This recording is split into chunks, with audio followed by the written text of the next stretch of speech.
وأشهد أن محمدا عبده ورسوله. اللهم صل على محمد وعلى آل Muhammad. Amma ba'd. Yang terhormat Ustazah Umi, yang terhormat Bapak Ibu pengajian rutin Aisyah, pertama marilah kita bersyukur kepada Allah yang mana pada malam ini kita masih diberi kesehatan dan kesempatan sehingga kita bisa menghadiri acara rutin berupa kajian. Kedua kalinya mudah-mudahan sholawat serta salam tetap terlimpahkan kepada junjungan kita Nabi besar Muhammad sallallahu alaihi wasallam yang telah menuntun kita ke jalan yang benar, yakni berupa agama Islam. Ketiga kalinya kami mengucapkan banyak terima kasih kepada tuan rumah yang telah menyediakan tempatnya dan mudah-mudahan mendapat ridho dari Allah Subhanahu wa taala. Baiklah, sebelum acara dimulai, mari kita buka acara ini dengan bacaan basmalah. Bismillahirrahmanirrahim. Selanjutnya yaitu pembacaan ayat-ayat suci Al-Quran yang akan disampaikan oleh Ananda Vicky. Kepadanya dipersilakan.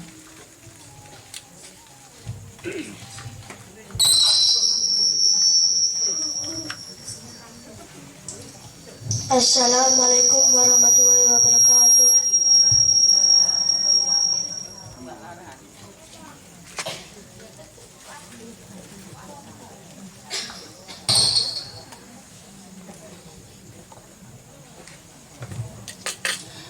A'udzu billahi minasy syaithanir rajim. Bismillahirrahmanirrahim. Madzalladzina yuqridullaha qardan hasana fayudha'ifahu lahu adhafa katsira wallahu yaqbisu wa yabsutu wa ilaihim turja'un. Dengan aku berlindung kepada Allah dari godaan setan yang terkutuk dengan menyebut nama Allah yang Maha Pengasih lagi Maha Penyayang. Barang siapa yang meminjami Allah dengan pinjaman yang baik, maka Allah melipat gandakan ganti kepadamu dengan banyak. Allah menahan dan melapangkan rezeki dan kepadanya lah kamu dikembalikan. Shadaqallahul adzim. Maha benar Allah dengan segala firman-Nya. Wassalamualaikum warahmatullahi wabarakatuh.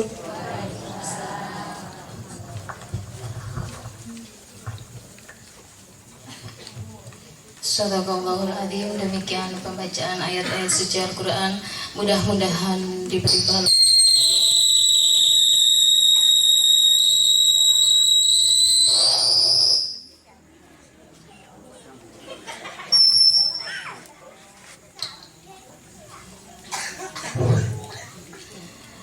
Acara selanjutnya yaitu berupa kajian Islam yang bertemakan 8 jalan rezeki dalam Al-Quran.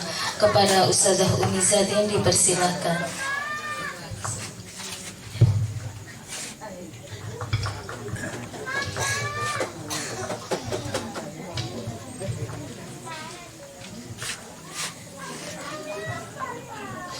Bismillahirrahmanirrahim. Assalamualaikum warahmatullahi wabarakatuh.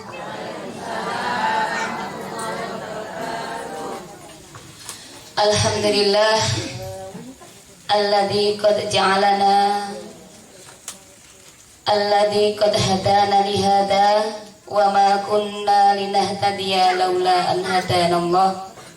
Asyhadu an la ilaha illallah wahdahu la syarikalah wa asyhadu anna Muhammadan abduhu wa rasuluhu la nabiyya ba'dah.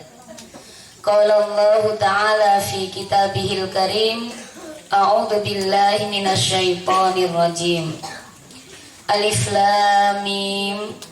Dzalikal kitabu la raiba fihi hudal lil muttaqin alladzina yu'minuna bil ghaib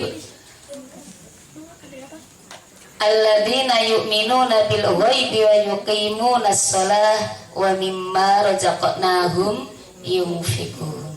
Al-ayah. Yang kami hormati Bapak Pimpinan Ranting Muhammadiyah Godong, yang kami hormati Ibu Pimpinan Aisyah Ranting Godong, yang kami hormati pula Sohibul Bait, Bapak, Ibu, adik-adik, anak-anakku semua, jamaah pengajian pada malam hari ini, rahimakumullah. Bagaimana kabarnya ibu-ibu, bapak-bapak? Baik ya? Sehat sedaya? Alhamdulillah. Itu yang paling penting ibu ya, sehat. Karena memang sering nikmat sehat itu kita lupakan.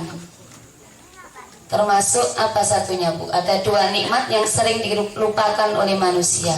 Sehat dan sempat. Sehat dan sempat itu adalah nikmat yang diberikan oleh Allah dan kita sering melupakannya, melalaikannya. Nih, sehat pasti kebanyakan lupa sakitnya. Ngoten nggih? Nek sehat lak lali loro sing wingi guys. Minum obat 3 kali sehari berapa lama? Iku wis ilang ketika sudah sehat. Begitu pula ketika longgar, lali kadung kenaan, leye-leye, gelindangan. Ada banyak hal yang ternyata harus segera dikerjakan. Karena saking longgare, nikmati enak, kumpul keluarga, lali. Nah oleh karena itu alhamdulillah kita semua di majelis ini mudah-mudahan tidak termasuk hamba Allah yang melupakan dua nikmat itu, yaitu nikmat sehat dan sempat. Insya Allah dengan penjenengan saya, kita semuanya hadir di majelis ini adalah sebagai tanda bahwa kita bukan termasuk orang yang lupa terhadap nikmat Allah. Maka selayaknya kita bersyukur kepada Allah dengan mengucapkan apa bu? Alhamdulillahirabbil alamin. Salawat serta salam semoga tetap terlimpahkan kepada junjungan kita Nabiullah Muhammad Rasulullah sallallahu alaihi wasallam yang telah membimbing kita umatnya menuju jalan yang diridhai Allah.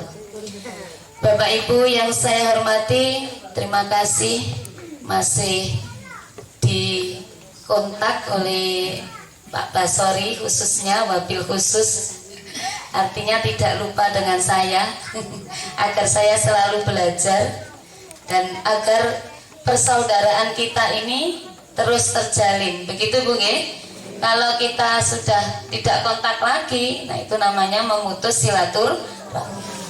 Maka marilah kita bersyukur kepada Allah di majelis yang mulia ini. Insya Allah ada, kalau saya angen-angen ya Bu ya, ada sampai 4 misi. Kita hadir di majelis ini semuanya itu ada 4 tujuan. Yang nanti setiap tujuannya itu Allah akan memberikan balasannya. Yang pertama, tujuan kita hadir di majelis ini adalah dalam rangka yang pasti adalah menuntut ilmu. Jadi menuntut ilmu itu tidak hanya wajib bagi anak-anak kita yang di sekolah. Karena apa? Kewajiban menuntut ilmu adalah minal mahdi ilal lahdi. Dari buayan ibu, bayek nih kok, sampai besok ke liang lahat. Itu perjalanan menuntut ilmu. Sehingga kalau kita ini juga masih ada kewajiban itu. Seyogianya apalagi orang yang beriman tentunya ada keinginan ibadahnya, amaliyahnya, bagaimana agar ibadah dan amaliyahnya itu semakin benar? Tentunya harus dengan apa, Bu? Ilmu. Nggak tentang ya? Katakanlah, yo kayak cilik sholat, tapi apakah sholat kita sampai detik ini sudah benar apa belum? Taunya adalah ketika kita menuntut ilmu seperti ini. Puasa kita, ya, kehidupan sosial kita sudah benar belum? Sudahkah sesuai dengan aturan Islam belum? Maka itu perlu ada ilmu. Nah, jadi tujuan kita pertama di sini adalah menuntut ilmu. Apa, Bu, kira-kira balasan Allah bagi orang yang suka menuntut ilmu? Lali Bu Umi ora dikon ngapalno ambek ustaz wingi. Hadis Rasulullah, man salaka tariqan yaltamisu fihi ilman. Man salaka tariqan yaltamisu fihi ilman, siapa yang menempuh jalan yang di dalam perjalanannya itu adalah untuk mendapatkan suatu ilmu. Penjelasan dari rumah menuju ke sini, saya dari Jambu menuju ke sini adalah untuk mendapatkan ilmu, maka sahalallahu lahu thoriqon ilal jannah. Napa niku? Akan dimudahkan oleh Allah menuju jalan ke surga. Hebat napa mboten? Nah, kalau niat kita tadi dari rumah ke sini, ke majelis ini adalah untuk menuntut ilmu, maka kita akan dimudahkan jalan menuju surga. Bisa kan ya? Nah, itu tujuan pertama. Yang kedua, tujuan kita hadir di majelis ini adalah silaturahim. Gini apa mboten? Kepanggih yang dulu lama tidak jumpa. Seperti tadi saya menanyakan bagaimana kabarnya Bapak Ibu. Ternyata kabar panjenengan semua sehat walafiat. Ini silaturahim, menyambung persaudaraan. Menapa Pak? Bu? Pahalanya orang yang menyambung silaturahim? Panjangkan umurnya, diluaskan rezekinya. Hadisnya apa? Mboten.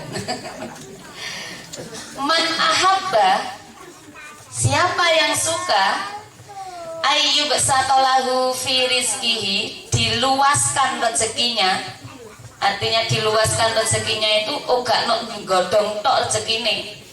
Engko digawa budal nang Jambu kono ya ono rezeki nok kono, nok Jombang, nok Jakarta, nok Sidoarjo, nok Surabaya, dimanapun berada kita akan dilingkupi oleh rezeki. Siapa yang suka diluaskan rezekinya, wayun sa'alahu fi atharihi, dan siapa yang suka dipanjangkan usianya, tentunya usia panjang yang berkah, bukan ke usia panjang sing ngapunten sakit-sakitan misalnya, bukan. Maka syaratnya fal yasil rohimah, hendaklah menyambung silaturahim, persaudaraan. Nah, kita sudah dapat dua, Bu. Tadi jika niat kita menuntut ilmu, dimudahkan jalan ke surga.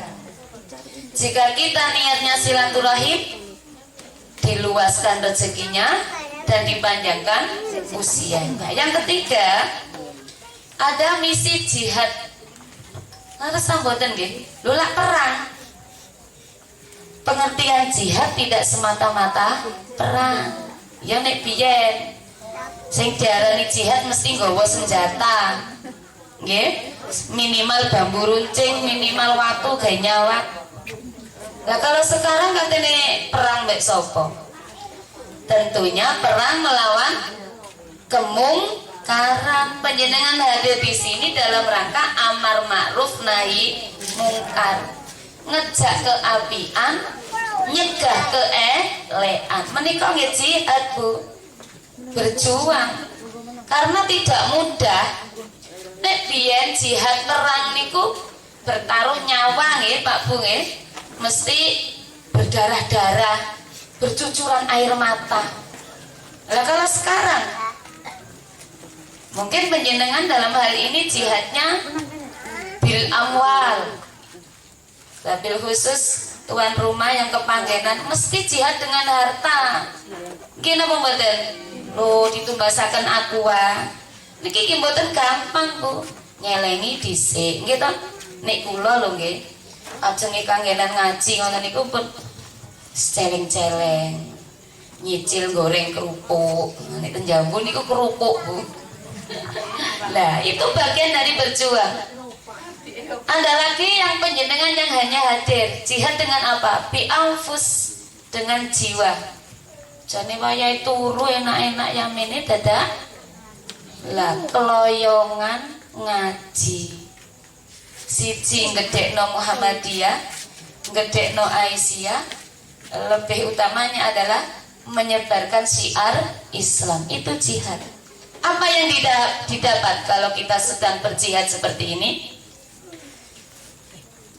Yang kita dapat adalah kalau kita lihat di surat Shaf, ini motivasi dulu Bu ya, belum ke materinya. Di surat Shaf, pakai panjenengan kaji di rumah, mbek deres. Surat Shaf mulai ayat 10 sampai 13. Shaf, boten Shaf. Shaf mulai ayat 10 sampai 13 itu adalah tentang jihad dan pahalanya.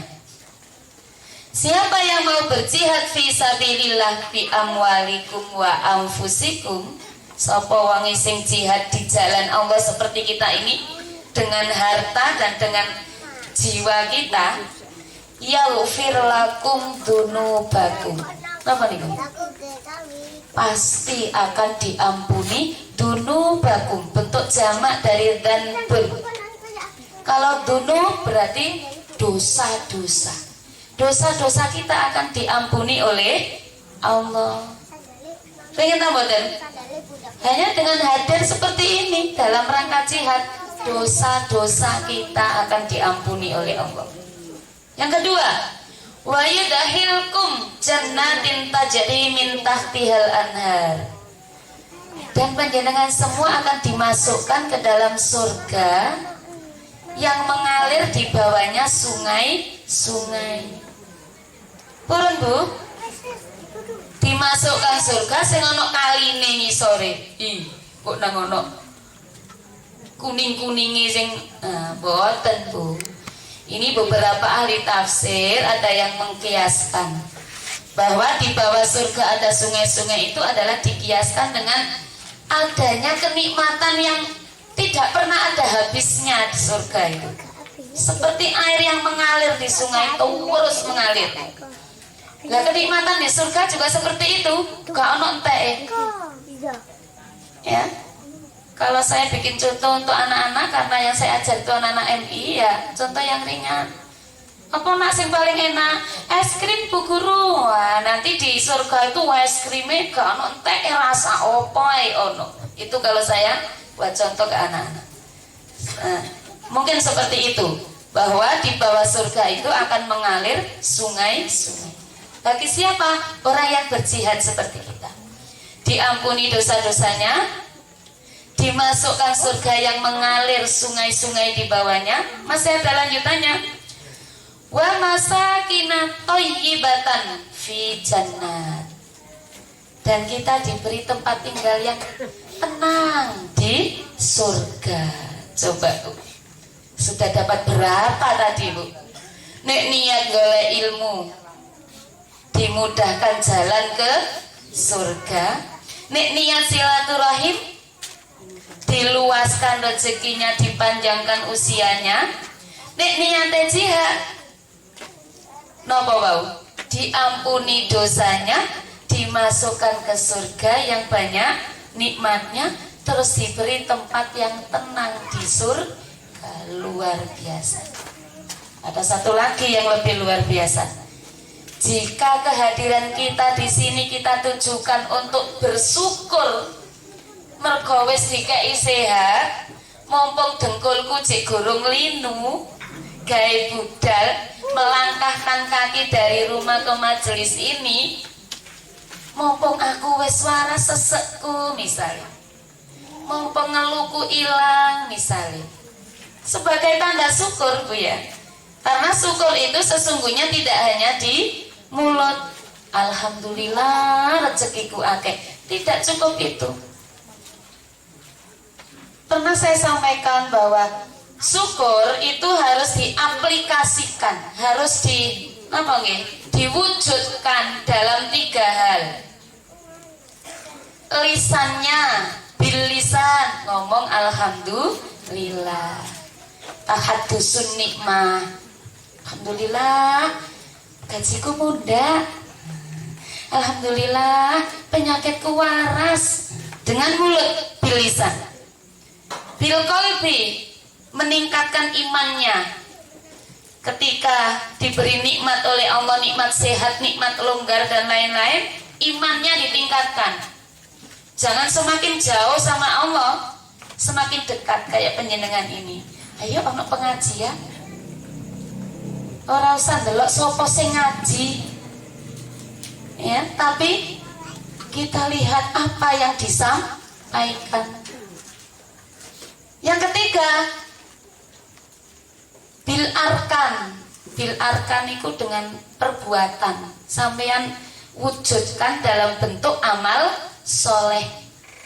Nek wis dikei sehat, waras, longgar, wujudkan dengan amal soleh, hadir di majelis taklim, gelem kanggonan ngaji seperti ini. Ini adalah bagian bentuk syukur. Dengan niat bentuk syukur akan mendapat apa Bu? Masih ingat ayatnya surat Ibrahim ayat 7? A'udzubillahi minasyaitonirrajim. Maka disambung nggih, pasti hafal. Wa itta'adzana rabbukum la in syakartum wa la in kafartum. Apal kabeh. Jika ini kita niatkan untuk bersyukur, pasti nikmat kita akan ditambah. Sebaliknya, dikai sehat, kai waras, kai sempat, kai suge, kai mampu, dadak gak bersyukur, gak digawe amal soleh seperti ini, inna adabi lasyadid, disiksa sama Allah, mau dikurangi nikmate, walaupun duwe akeh ono ai alangane. Itu bagian dari teguran Allah karena tidak bersyukur. Nah, marilah 4 niat tadi kita tanamkan ya Bu ya. Monggo kita toto niat kita Bapak Ibu dari rumah ke tempat ini. Jangan selain 4 itu. Menuntut ilmu, silaturahim, jihad, dan sebagai tanda syukur. Insya Allah keberkahan akan selalu menyertai kita, ya. Usia panjang tapi berkah, sehat, duit akeh, berkah, mereka digawe amal soleh. Insyaallah, amin ya robbal.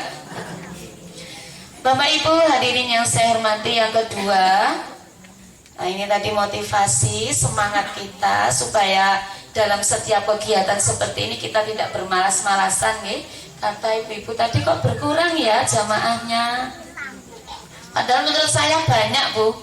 Ini kalau dibanding jambu, nggak ada apa-apanya. Jambu itu sedikit Bu, banyak godong luar biasa. Tapi kata ibu-ibu berkurang. Mudah-mudahan yang tidak hadir, mungkin ada keluarganya yang sakit, segera diberi kesembuhan oleh Allah. Yang lagi udzur syar'i, lain waktu bisa hadir lagi. Kan tadi habis pawai ya Bu ya, capek mungkin ya. Lo sing pawai anake, lah mboke melok ribet. Bapak Ibu yang saya hormati, yang kedua,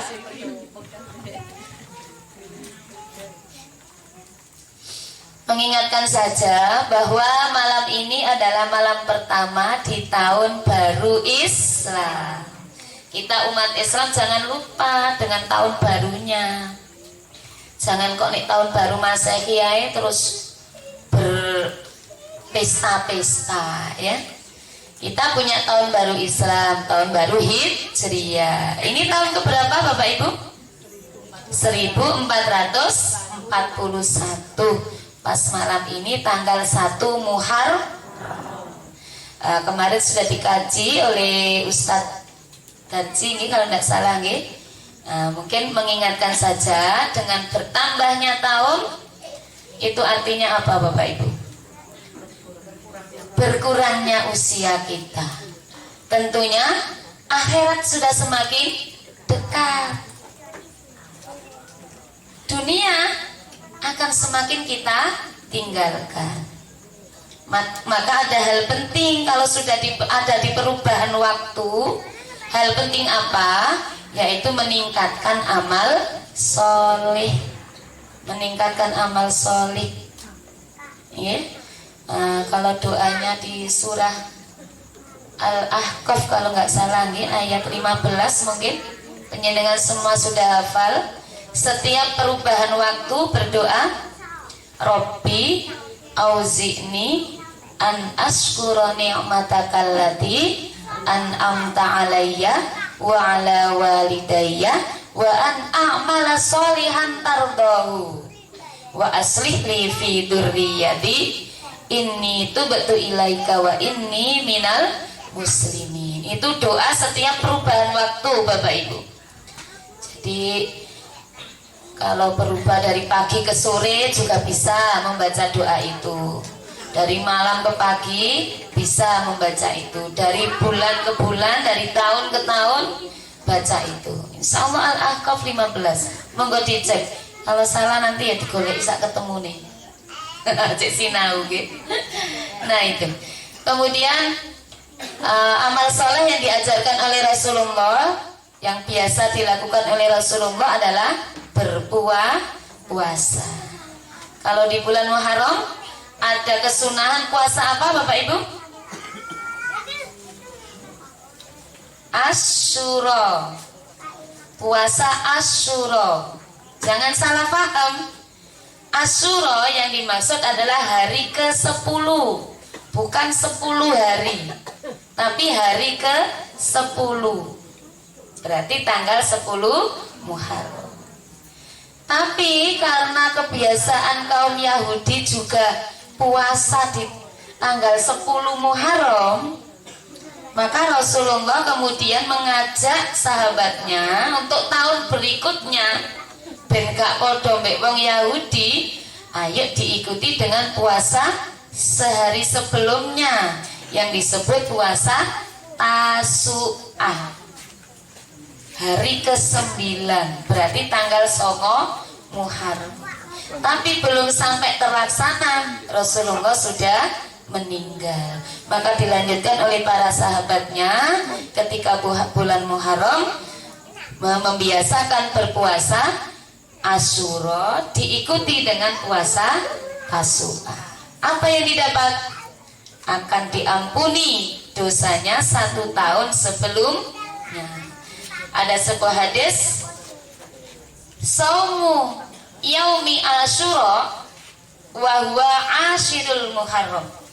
Yang disebut puasa Asyura adalah hari ke-10 Muharram. Mboten kok 10 dino poso terus mboten.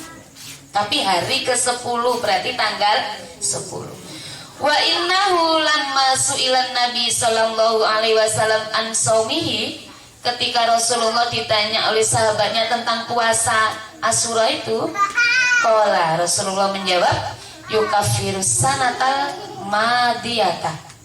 Yukafiru sanatal madiyata, akan diampuni dosanya 1 tahun yang lalu. Nah, ini monggo nanti tanggal 9 dan 10 pas bersamaan dengan bulan Septembernya, tanggalnya sama 9 dan 10. Iya, berarti 2 hari. Kalau madhab Syafi'i beda lagi. Supaya tidak menyamai kaum Yahudi, madhab Syafi'i malah mengajak 3 hari. Asyura tanggal ke-10 dan 1 hari sebelumnya dan 1 hari setelahnya. Berarti tanggal pinten? 9, 10, 11. Terus dilanjut Ayamul Bid 13, 14, 15. Itulah amal solehnya Rasulullah dengan berpuasa yang semuanya ada dasarnya. Nah, yang paling penting adalah setelah beramal soleh, meningkatkan kemakrufannya dalam beramal beribadah. Tinggalkan yang mungkar. Artinya apa? Jangan sampai di dalam bertambahnya waktu, perubahan waktu tahun baru seperti ini, kemudian kita terbelit di dalam bid'ah yang tidak ada ajarannya dari Rasul. Nah, ini malam satu surah loh Bu. Wis mungkal keris kabeh, ngombak keris. Gitu mau betul. Oh, kalau orang sini tidak ada ya Bu ya. Hal-hal seperti itu. Contoh lain masih banyak. Gak bubur, gak yopo. Bukan kok yang disalahkan. Loh Bu, gak bubur kok gak oleh, bencana kok gak oleh. Oleh.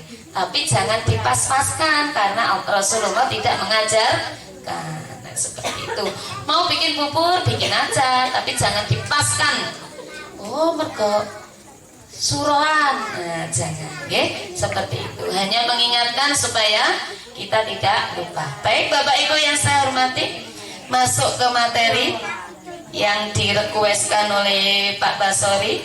Bu Umi, dilanjut saja materi yang lalu. Nah, seingat saya pada waktu itu terakhir saya ngaji di sini bersama Bapak Ibu adalah tentang rezeki ya Bu ya. Masa ingat nggih? Bagaimana agar rezeki itu menjadi berkah. Nah, berkah niku napa Bu? Barokah. Barokah niku napa? Berkat lho mboten.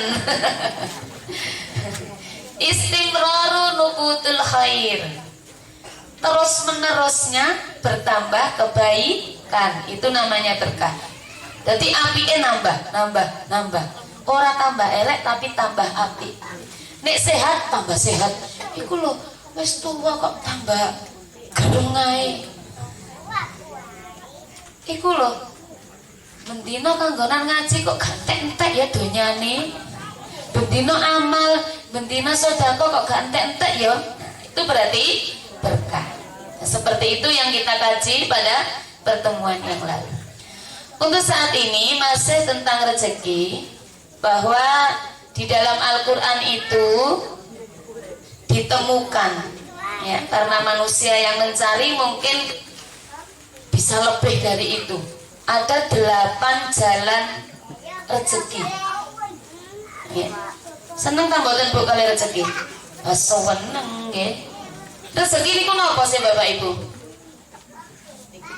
Duit niku ta? Kebanyakan memang di antara kita itu pemahaman tentang rezeki adalah terkait dengan materi, uang, duit, sing ndek jero amplop biru-biru abang-abang, oh rezeki. Nah, kalau kita melihat dalam pembahasan tentang rezeki, ya, rezeki itu ada 9 macam juga dari Al-Quran. Mungkin lebih dari itu ya Bu ya. Al-Quran kalau menyebut rezeki itu ada 9 macam yang disebut rezeki. Yang pertama yang disebut rezeki itu adalah berarti pemberian. Dari siapa? Ya yang maha memberi. Siapa yang memberi? Allah ya, karena hanya Allah lah yang memberi rezeki. Rezeki itu pemberian. Ketika ditanya siapa yang memberi rezeki dari langit dan dari bumi, kulillah, katakanlah hanya Allah. Berarti kalau saya misalnya dapat kiriman berkat dari panjenengan, apakah itu disebut rezeki nama badan? Ya rezeki melalui panjenengan. Dari mana? Allah. Ngerti nggih? Jadi Allah yang memberikan jalan rezeki itu melalui panjenengan yang kemudian punya niat eling Bu Umi rek tak terani. Contoh Bu aja temenan. Temenan ya gak apa-apa. Mboten Bu niki pun harus mengurangi mangan enak. Kalau usia sudah di atas 40 dan menjelang lolita, atau jelita jelang 50 tahun. Ini jelita jelang 50 tahun. Ada saja ya Bu ya. Allah sudah mulai mengurangi nikmatnya. Bisa jadi ini juga teguran, kurang syukur. Sing kula dhuwur. Nek jenengan mboten nggih Bu nggih? Sehat semua nggih. Ya. Kalau semua penyakit itu ada obatnya. Kullu da'in dawaun. Kabeh penyakit ana obate, mboten usah kuwatir. Masih gula tinggi. Wis ora usah tarak nemen-nemen. Dikontrol saja. Karena apa? Ada obatnya. Illal haram. Kecuali tua. Nek tua itu ndak ada obatnya, Bu. Sampeyan ngombe obat sedina ping 7 cek dadina meneh. Lho mboten saged. Kullu da'in dawaun illal haram. Semua penyakit itu ada obatnya kecuali tua. Jadi rezeki yang pertama adalah pemberian. Dan pemberian itu ya terhadap semua manusia nggak sama. Tadi yang dikaji oleh adik, Allah itu kadang memberi rezeki kepada seseorang yang sana dikasih banyak, yang sini sedikit. Inna rabbaka yabsutur rizqa liman yasha'u wa yaqdir. Ono sing dikei akeh, ono sing dikei titik. Apa yang diberi banyak itu kemudian karena saking sayangi Allah mbek sampean? Mboten. Apa yang diberi sedikit itu karena Allah saking mangkele, saking titik ae? Mboten. Innahu kana bi ibadihi khabiram basira. Sesungguhnya Allah itu terhadap hambanya waspada dan tahu. Kalau Ibnu Katsir, seorang ahli tafsir, menafsirkan ayat ini, Allah itu waspada terhadap semua hambanya. Maksudnya apa? Oh iki tak kei akeh, mergo iki keperluannya yo akeh. Kok nek tak kei titik kurang. Oh iki tak kei titik ae, gurung akeh keperluane. Bisa jadi seperti itu. Bisa jadi Allah itu karena sayang. Oh iki coba tak kei aneh akeh. Iso syukur enggak? Atau ini coba tak kasih sedikit, bisa sabar tidak? Nah itu Allah yang khabiram basyiram, yang tahu kebutuhan hambanya. Maka muncul kata-kata Allah itu memberi yang kita butuhkan, bukan yang kita inginkan. Paham Bu? Allah niku loh memberi kita ini sesuai kebutuhan kita, bukan sesuai keinginan kita lah. Nih keinginan kita mboten entek-entek pengen niki, dikai pengen niki meneh. Duwe siji pengen loro, duwe loro pengen, itu keinginan. Lah nek menungso dituruti ngono. Bisa nanti ada loh yang seperti itu Bapak Ibu. Ya, pemberian Allah itu ada yang berupa istidraj. Istidraj. Ulu-ulu. Apa itu nak ulu-ulu nak? Al-mu'minun. Anak ganteng ya perhatian. Al-mu'minun ayat 55-56. Ya, terkait dengan pemberian itu. Monggo nanti dibuka ya. Al-mu'minun 55-56. Kata Allah, apakah dengan saya memberi anak dan harta kepadamu itu pertanda bahwa akan tumbuh kebaikan untukmu? Oh tidak. Gitu jawabannya Allah. Tapi itu sesungguhnya adalah istidraj. Ono lho sing gak tahu salat. Baik wong Kristen kok sugih, wong Cina-Cina gak tahu sembahyang, gak tahu sedekah, tapi tambah sugih gitu. Nah itu bentuk dari istidraj, diulu-ulu ambek Allah. Kalau istidraj dilulu ngoten niku berarti ada kesempatan lebar untuk apa? Segera bertaubat. Panjenengan juga begitu.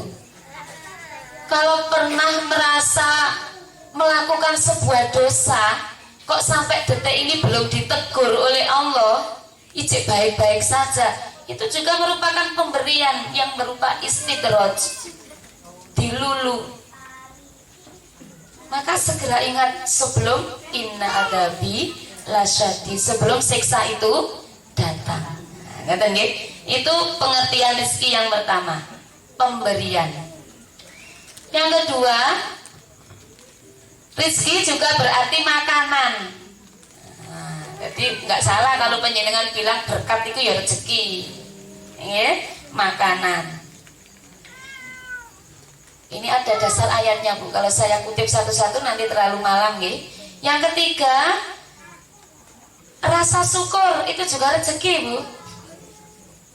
Orang kalau masih punya rasa syukur berarti itu adalah rezeki yang diberikan oleh Allah.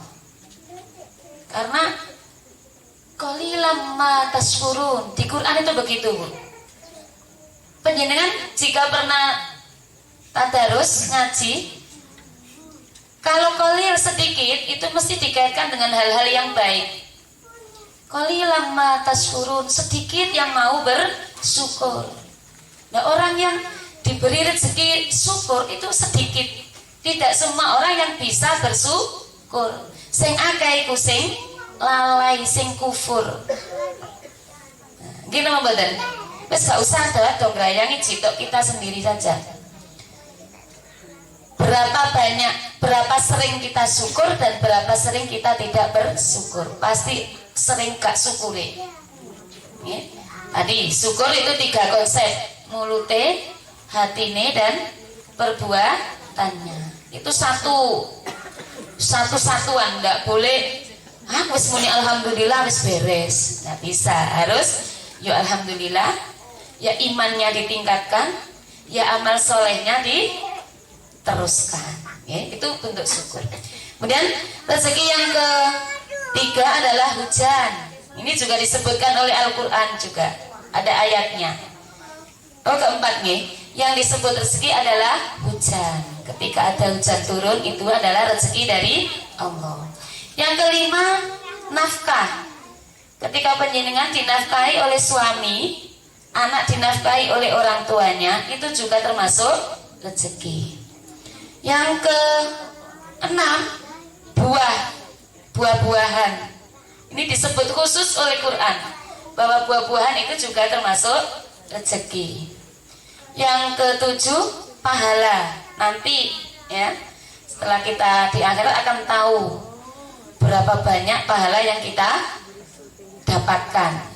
Nah, yang terakhir adalah surga. Nah, termasuk kesehatan, ketenangan hati, itu masuk di mana? Ya di dalam itu semua tadi Bu. Ya, sehingga yang dimaksud rezeki itu tidak hanya murni berupa uang materi. Panjenengan punya rasa tenang di rumah, sakinah di rumah, ngelumpuk keluargae, anak bapake, anake sehat kabeh, itu juga rezeki, ketenangan hati. Terbebas dari penyakit, itu juga rezeki. Kalau kita samakan dengan pengertian di Quran tadi, terbebas dari penyakit juga termasuk.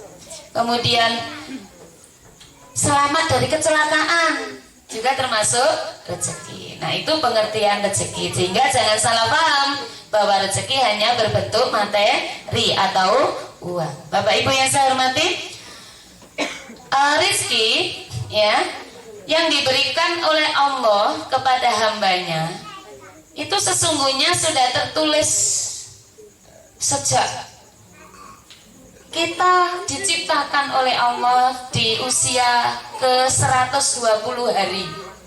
Berarti masih di mana Bu posisi kita? Di kandungan. Ada sebuah hadis ya. Saya ngerpeknya hadis di sini Bapak Ibu. Soalnya ini nulis sesuai.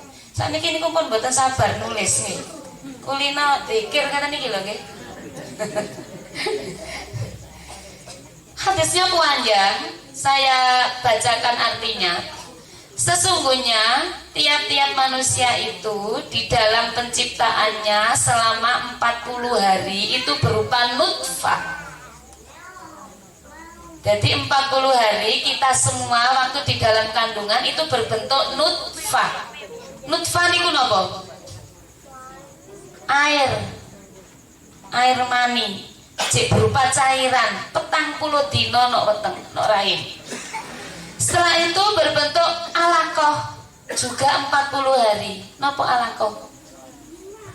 Darah, segumpal darah. Dari air nutfah berubah menjadi segumpal darah, itu juga 40 hari. Lalu berbentuk mudghah, segumpal daging, juga 40 hari. Sama, selama itu juga 40 hari, 40 hari, 40 hari. Kemudian diutuslah malaikat untuk meniupkan roh kepada manusia, bakal manusia itu tadi. Berarti umur berapa Bu kita diberi roh? 120 hari. Pirang bulan? Dek weteng? 4 bulan.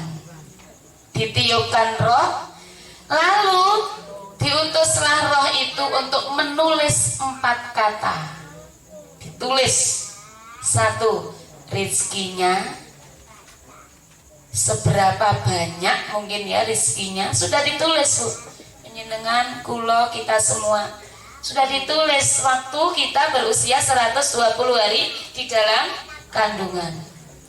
Ajalnya matine umur piro, amalnya, maksudnya celaka atau bahagianya itu sudah ditulis. Jadi ada 3 hal gitu: rezeki, ajal, dan celaka atau bahagianya. Sudah ditulis oleh Allah.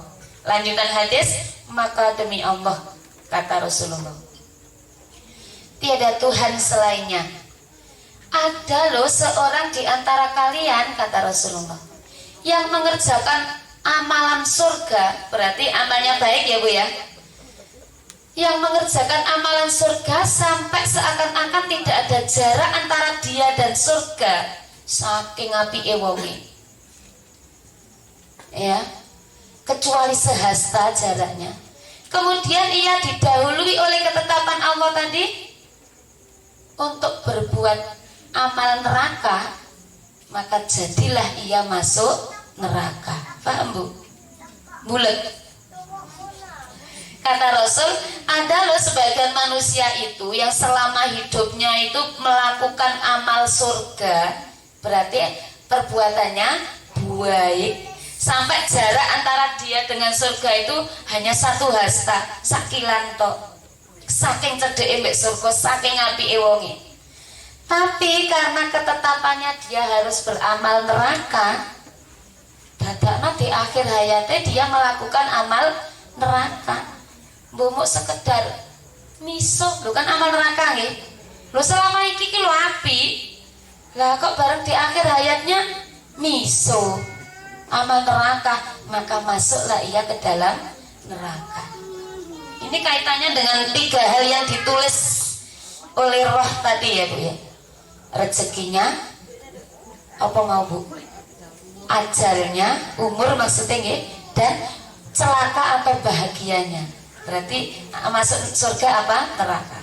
Dilanjutkan lagi hadisnya. Kemudian ada juga orang yang selama hidupnya melakukan amal neraka. Elek, wis mbolah perilaku elek penyenengan terjemahno dhewe. Sampai seakan-akan dia itu jarak dengan neraka sangat dekat, saking eleke.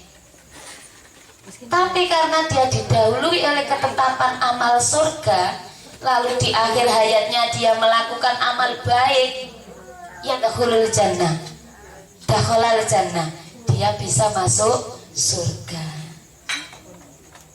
Maka perbaikilah kamu dalam mencari rezeki. Diakhiri oleh Rasul seperti itu.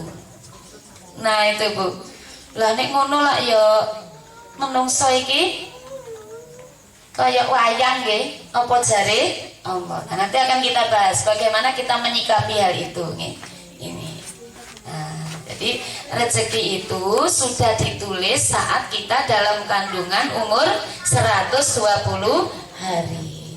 Dicontohkan dalam hadis seperti itu tadi. Dan yang ketiga, rezeki yang tadi kita bahas ada 9 macam rezeki tadi, ya. Itu adalah bagian dari bentuk ujian keimanan kita. Istidrak tadi ya Bu ya. Berapa banyak rezeki yang diberikan oleh Allah kepada kita dan sejauh mana kita iman enggak dengan banyaknya rezeki itu. Dikai waras sehat, soge, keluarga ayem, imannya meningkat enggak? Nah, itu Allah menguji. Diuji, jadi ujian itu kan proses Bu. Kados putra putri kita tenggen